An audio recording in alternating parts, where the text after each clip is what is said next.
पिछले तकरीबन 10 दिन से एक मामला कर्नाटक का उडुपी में एक सरकारी स्कूल है पीयू कॉलेज, उसमें 3 हफ्ते हो गए हैं 6 बच्चियां हैं जो हिजाब में क्लास में आना चाहती हैं, उन पर पाबंदी लगा दी गई है और कहा यह जा रहा है कि आज अगर हम इनकी बात मान लेते हैं, इन्हें हिजाब में आने की परमिशन देते हैं तो कल ये नमाज की परमिशन मांगेंगे।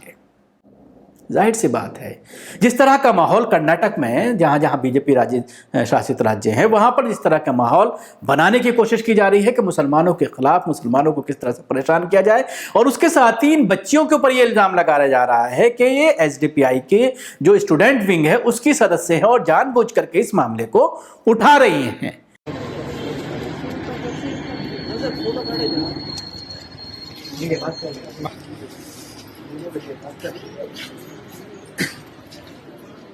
क्या प्रॉब्लम है?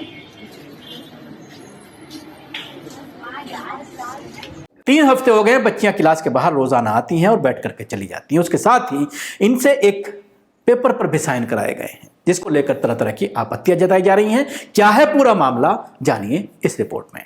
कर्नाटक के उडुपी में सरकारी महिला पीयू कॉलेज में 3 सप्ताह के बाद भी छात्राओं को अभी भी हिजाब पहनने के लिए कक्षाओं में प्रवेश करने की अनुमति नहीं दी जा रही है। रिपोर्ट के अनुसार 6 छात्रों को 31 दिसंबर 2021 से कॉलेज द्वारा अनुपस्थित के रूप में चिन्हित किया गया है। उनके माता पिता ने इस मुद्दे पर बात करने के लिए कॉलेज से संपर्क किया, लेकिन प्रिंसिपल रुद्र गौड़ा ने इस मामले पर कोई भी चर्चा करने से इनकार कर दिया। सीएफआई और गर्ल्स इस्लामिक ऑर्गेनाइजेशन जीआईओ ने मामले को सुलझाने के लिए कॉलेज के अधिकारियों और जिला कलेक्टर से संपर्क किया था। हालांकि छात्रों को अभी भी कक्षाओं में प्रवेश की अनुमति नहीं दी गई।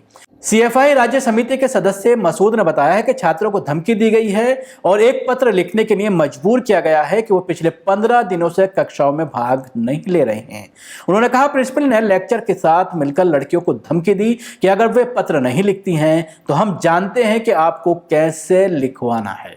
यह कहते हुए कि एक छात्र मानसिक प्रताड़ना के कारण बीमार भी पड़ गई थी। कॉलेज विकास समिति के उपाध्यक्ष यशपाल सुवर्णा ने डेक्कन हेराल्ड को बताया है कि कॉलेज में 150 से अधिक महिलाएं पढ़ रही हैं जो अल्पसंख्यक समुदाय से थीं। उन्होंने कहा है कि उनमें से किसी ने भी इस तरह की कोई मांग नहीं उठाई। ये लड़कियां जो campus front of India CFI की सदस्य हैं, विवाद पैदा करने की इच्छुक हैं। कॉलेज के अपने नियम, कानून और अनुशासनात्मक प्रक्रियाएं हैं।